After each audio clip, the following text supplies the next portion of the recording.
Okay, so this beautiful place is called Buduruwagala. Buduruwa means the statue of the Buddha. Yeah. We see the statue of the Buddha is in the middle, and the Yeah. Gala means the rock. So Buduruwagala means the statue of the Buddha carved on the rock. Village and the lake recognized by the same name called Buduruwagala. And related to these statues, no excavations being done. So it is the belief of the archaeological expert. According to the expert, they say these statues should belong to 7th or 9th centuries AD. So these should be 7 to 9 centuries. They don't know exactly all right. because no excavations been done. Yeah. It is the belief. Yes. And they also believe these statues may have been done by the king called Walagamba. King Walagamba was a very special king in the Sri Lankan history, and he was doing the kingdom in the first ancient capital called Anuradhapura. Anuradhapura is in the north central part of the country, the first ancient capital, and this king was doing the kingdom there. When he was doing the kingdom, there was a huge invasion by the South Indians. Because of this invasion, after a fight, king had to withdraw from the kingdom and stayed hidden for 14 years' time in different parts of the country. So during this 14 years of hiding period, this place is believed one place the king had been. So this is how the archaeological expert relate the story to the king called Walagamba. And there you can see 7 figures created on the rock face, and these figures have been created according to the Mahayana teaching. You may have, if you have been through the philosophy, you may have heard that there are 3 teaching methods. They are called Mahayana, Theravada, and the Vajrayana. 3 methods. These statues belong to the method called Mahayana. Mahayana means the big vehicle or great vehicle. This is the method which is very popular at the moment in the Buddhist world. Countries like China, Japan, Korea, Vietnam. Most of the Buddhist countries practice this method. So this is the popular method in the world, but not in Sri Lanka. Because in Sri Lanka we practice the second method, it is called Theravada. Theravada means the teaching method of the elderly people, and the Mahayana means the big vehicle. So between these 2 teaching methods there are some differences. I will tell you some of the differences, then you can have an idea about the differences. So the first difference, in the Mahayana teaching, the general teaching, the main teaching method says anyone can become a Buddha. The Mahayana teaching says if we practice the Buddhist philosophy in this life, someday in the reincarnation process, it is called circle of samsara in the Buddhist philosophy. In this circle of samsara, it says, the general Buddhist philosophy says, this circle of samsara is a long, long journey. In this long journey, we go through different life stages. Every time we can't become a human, we go through different life stages. So it says in the general Buddhist philosophy, to become a human, we have done something very, very important. That's why we are humans. It says in the Mahayana teaching, since we are humans, if we practice the Buddhist philosophy further in this life, someday in the same circle of samsara, we can become a Buddha.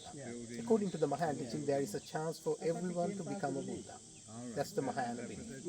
This is not the same belief in the second method. The way we practice in Sri Lanka clearly says no one can become a Buddha so easy. It's very difficult. Because the last Lord Buddha has been here over 2,600 years ago. Right now we don't have a Buddha. So the second method says there are certain conditions to be, should be proven by the person who is going to become the Buddha. There are 2 conditions made. Condition first, or the condition 1, a person should have been chosen or blessed by a previous Lord Buddha to become a Buddha. A previous Lord Buddha should have chosen a person to become a Buddha in the future. After being blessed, he should still travel in the circle of samsara, spending different life stages. In each of these different life stages, he should engage in good activities and collect merit. When we practice good activities like helping people without expecting anything in return, we get something called merit, which is intangible. And these are the things we collect, along the circle of samsara once being blessed. Yeah. So the story of the last Lord Buddha was the same. Last Lord Buddha called Gautama had been blessed by the 4th Lord Buddha, and after being blessed, he was traveling in the circle of samsara many, many times. In each of these different life stages, he was doing lots of sacrifices. Through these sacrifices, he was collecting lots of merits. Finally, in his circle of samsara, in his long circle of samsara, at the last birth, he became the Prince Siddhartha. And in this life, at the age of 35, he became the Buddha, and he lived 80 years. He became the Buddha for 45 years for the whole humanity. Even now, we are following the last Lord Buddha's philosophy. Excuse me. And it says in the Theravada teaching, no one can become a Buddha.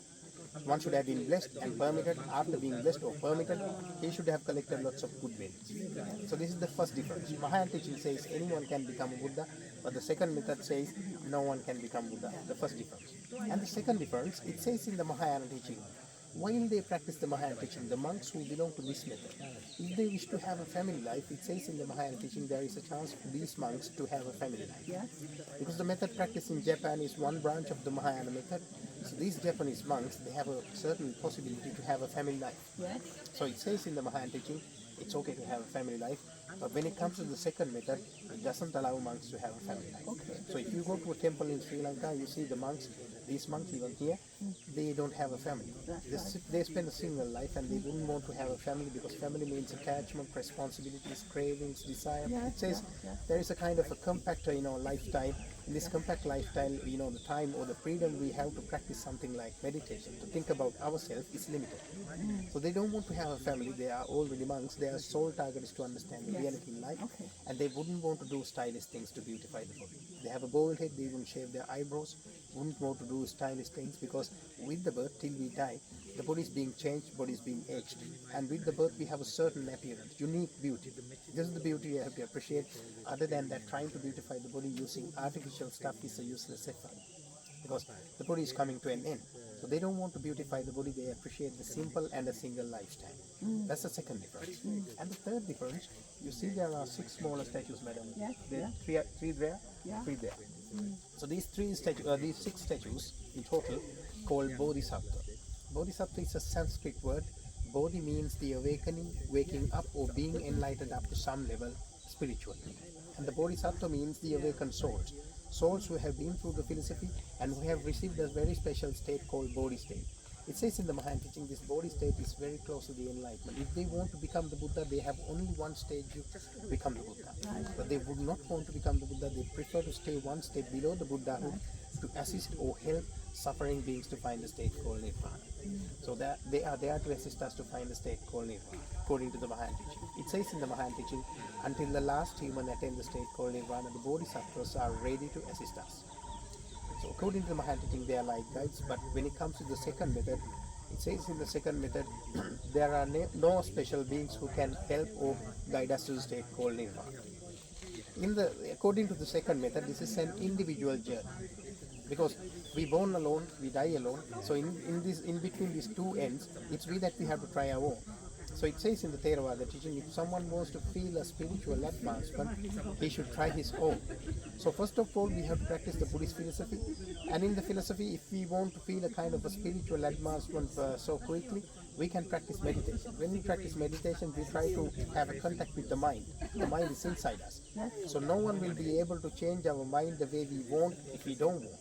So we should feel we need it, we should feel it's important. Then we practice harder. The harder we practice, the sooner we start to feel, the spiritual advancement.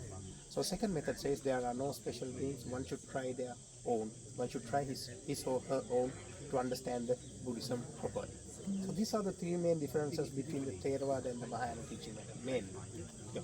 When we look at these differences, we can see the first method seems a little bit easier than the second method. Yes. Because the second method says no one can become Buddha. Once a person enters the monkhood, he should spend a single life, and there are no special beings who can help us. But when it comes to the first method, it says there are special beings who can help us to attain the state called Nirvana, and they can have a family life if they want, and anyone can become a Buddha. So these are the 3 main differences. Now we know these statues belong to the method called Mahayana, and I'm going to describe you these statues one by one because the statues have names, and the name signifies something special. The main statue is the statue of the Buddha. And this is the tallest standing figure of the Buddha done on a rock after the destruction of the Burmese Buddha statues. You might remember the Burmese Buddha statues? Burmese statues were in Afghanistan. They were destroyed by the Taliban terrorists. Right. Yeah, in 2001. Yes. Yeah. So these were the tallest standing statues of the Buddha in the past. Yes. But after that incident, this statue has become the tallest standing statue of the Buddha, 51 feet, 15.5 meters the height. On the Buddha's right hand, we can see it's like this. It's held like this, the hand gesture. This hand gesture is called bravery gesture. It signifies the fearlessness by the right hand. Yes. And to the left side of the statue of the Buddha, you see there are remaining some plaster. There are some plaster remaining to the left side of the statue of the Buddha. You see, madam? Yes. This is the plaster and the paint used to complete some of the statues. As you can see, some of the statues are not completed by work. They have been barely done. So the completion have been done using a thick layer of plaster being painted, and they wanted to have a roof above the statues since the statues have been plastered and painted. Yes, yes, yes. We can see there are some caves, there are some holes above the statues, Yeah. nearly 40 holes above the statues. So through these holes, they believe there had been a kind of a shelter to Yes, protect yes, the statues. yes, yes. But once once the roof had been broken down, Yes. all the statues have been exposed to the rain and sun. Yes, yes. This is the current state of the statues. Yes, yeah. After the statue of the Buddha, to the Buddha's right side, we see there are three figures. Yes. Buddha's right side, our left side, and there we can see three figures. And according to the archaeological expert, they say this is the family concept of the Mahayan teaching, because the Mahayan The teaching, family concept. family concept, because they believe in the Mahayan teaching it's okay to have a family. Yeah. So they believe this is the signification of the family, and there we can see the only female figure we can see here, and this female body posture there between the Buddha and the white figure, and this statue is called there. Yeah. So this statue is called Goddess Tara, and the body posture of this statue shows the beauty of a lady's figure, because there are three bends by the knees, hips, and the shoulders. So it shows the beauty of a lady's figure. And she's holding something by her left hand, about the object held by the left hand. Do you see the object held by the hand, madam? Left hand?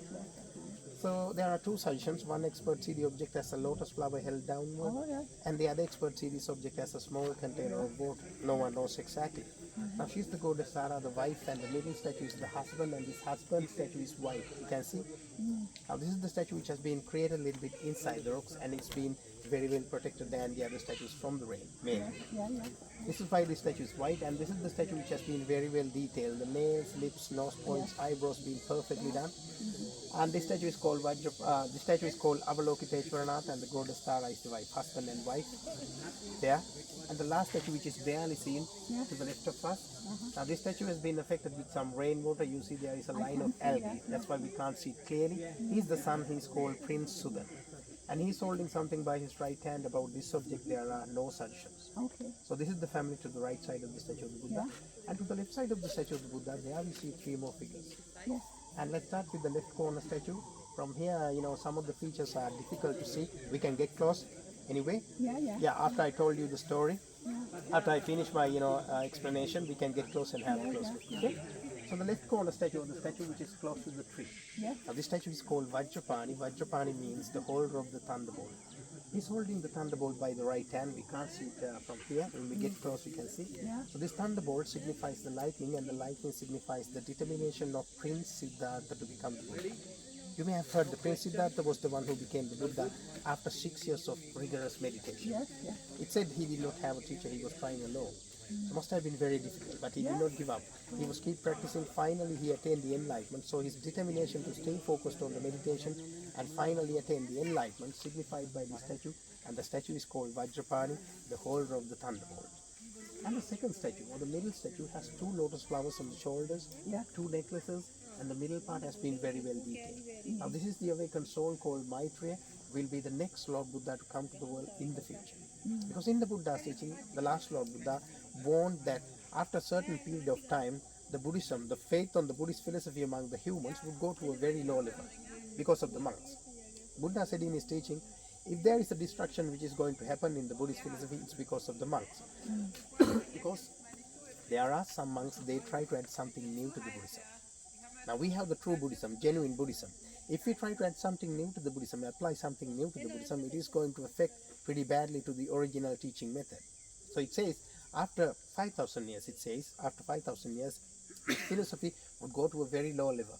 Then to rejuvenate or resuscitate the Buddhism to a certain, acceptable level, there would be another Buddha called Maitreya. He is living in the heaven called Tusita. When the time comes, he would be the next Lord Buddha. So all the teaching methods believe this will be the next Lord Buddha. He is called Maitreya. There are two lotus flowers, two necklaces on the shoulder. And the third figure, only the face has been completed, and this third figure is called Manjushri, signifies the compassion and the wisdom of the Buddha.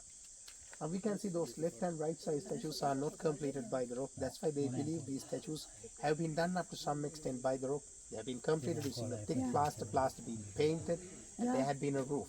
This is the story behind these statues according to the archaeological expert. I told you what the expert think about these statues. This could not be the true story if they carry out proper I excavations. understand that. Yeah. Yeah. So if they carry out excavations, we'll find, the story could change. Yes. But the philosophy will be the same, madam. Yes. So it's not the king, the era, or the story behind these statues, according to the archaeological expert, most important thing is the message. Yes. Message is the Buddhism. In the Buddhism, it says we are all traveling in a circle called samsara. It's a long, long journey. Yes. No one knows how it started, how it's going to end. Yes. So in this long journey, we are in a very valuable, very, what we call, very important state, Yes. because we are humans. So in this human state, it says in the philosophy, try to understand the reality in life, because more than any other animals in the world, we can understand the Buddhist philosophy, Yeah. according to the Buddhism. Because the Buddha said we are in a very good state, we can understand and practice it, because we are the humans. Unfortunately, since we are the humans, we don't want to practice the philosophy like the Buddha said. No. Because we have the law and order, we have the democracy. In this democratic environment, Yes. we feel we are safe. Yes. Yeah. So every time when we go, if we have the financial stability, we feel we are safe and sound. So we don't want to practice the Buddhist philosophy. But the Buddha said this is the opportunity. Because we don't know who we were, who we are going to be in our previous life. So this could be the one and only chance we enjoy the human state. So in this human state, we should try to understand it. But like I told you, since the law and order is there, no one wants to understand it. But we are the ones we can understand it, because all the other animals in the wild, they don't even know what the Buddhism, how to practice it. Yes. And they don't have the law and order, they don't have the democracy. All they have is the food chain. In this food chain, they know what the suffering, fear, danger. But if they knew how to practice the Buddhist philosophy, they would definitely embrace the Buddhism to put an end to this suffering. So this is a unique opportunity for us to understand all these things, madam. And this is a great opportunity because we are humans, and there is a nice philosophical statement. It says, the life is like a drop of dew at the tip of a grass. Say that again. Life is like a drop of dew at the tip of a grass. Yes. Yes. With the sunrise, this drop of dew fades away from the tip of the grass. Yes. So the same drop of dew would not be at the same tip of grass. So the life is like that, very subtle. No one knows how the life comes like that. That's right. It says in the Buddhist philosophy, we have to live the moment. Tomorrow is always tomorrow. The yesterday is already gone. We are just living in the moment. So it says when we live the moment, we have to live the life being faithful to ourselves, being faithful to the society. And in the Buddha's teaching, Buddha clearly stated, Buddha was always telling us that he was teaching us that nothing is permanent. It's about the uncertainty and the impermanence. Yes, nothing is forever. Nothing is forever. Yes. That's why some people say the Buddhism is teaching us the negativity. It's not the negativity, it is the reality as it is. Yeah, exactly. But people, like I told you, people don't like to accept the reality. They like to live in the fictitious world. Yes. They have so-called responsibilities. They have so-called, materialistic, things. So they don't want to see the reality in life. They just want to continue the life as they are. Yes. But deep inside, there is something hidden. We just need to break the illusion and see the truth in life. So for that, we have to try our own. That's why the Buddha said, the decision is in your hand, because you are the one who is being born to the world. You are the one who is going to die alone. Yes. So since we born alone, die alone, we are the ones who can control this life. So there should be a kind of a battle, mentally against these feelings, attachment, responsibilities. These are the things which keeps us always affixed to the circle of samsara. It's not that easy, but it's not impossible, madam. Because some people say practicing meditation is really difficult. No, it's not that difficult. But first of all, when we practice the Buddhist philosophy, what I am thinking, we should not take it so seriously. First of all, we have to have an idea about the Buddhist philosophy, and we should start practicing meditation, so slowly and easily. If we take so seriously the meditation, we feel that we don't succeed in this, we don't feel any success in this, meditation and practices. So people, easily forget it, easily give up. Yeah. So if we start, slow and easy, we start to feel a kind of, spiritual advancement. This is the method we have to practice. That's why people say that they can't practice the meditation. And the other thing, people say they don't have the time. They say they are busy. Because they feel they are busy because they don't give the priority to the Buddhism. No. Because they don't want to think about their soul. Yes. They don't want to think about the circle of samsara. Yes. But this is something we have to take into serious consideration. So that was something about the Buddhist philosophy. And there are some special features about these statues and about the place, madam. I'm going to describe you these, special features. Can you see the whole rock from the I left to see right? another man, you see. I can see a man. Where? You come here. Yeah. Come here. Yeah. There's a man, and it's like he's got a turban. I can see his nose. And, Close to the Buddha statue? On this side of those, it's like he's at an angle. There's a face there and a brow, and the shape of his neck and coming down. Yeah, if you take a photo with a camera, can you see that? Yeah. Yeah, let's try. Try. Because here we have lots of imaginations, madam. There is a face of a lion, and there is another face of a lion just below this, normal lion's face. I'm seeing a man's Yeah, head so there. there are lots of imaginations. You might see a... Am I allowed to do this? Of course, possible. Yeah. See if I can take the glasses off. Only thing, we should not show our back to the statues when we take the photos with the statues. That's it. So, Mum, what we'll do is we'll I see what they're doing. They're posing in front of the statues. Yeah, A we lot of can't people, see. yeah, I understand that. so, Mum, what we'll do is maybe when we go a bit closer, will we do? Oh, okay. Yeah, let's see. I've got to go closer anyway. Yeah, then let's get closer.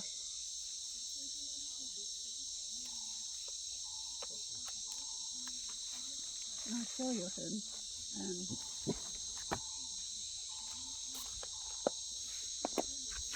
You see, he's there. Ah, right. Yeah, yeah. You see him? Okay. Yeah. Here. Yeah. Okay.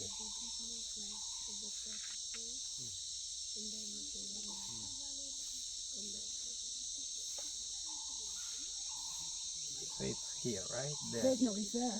Yeah. He's not that side, he's this side. Yeah.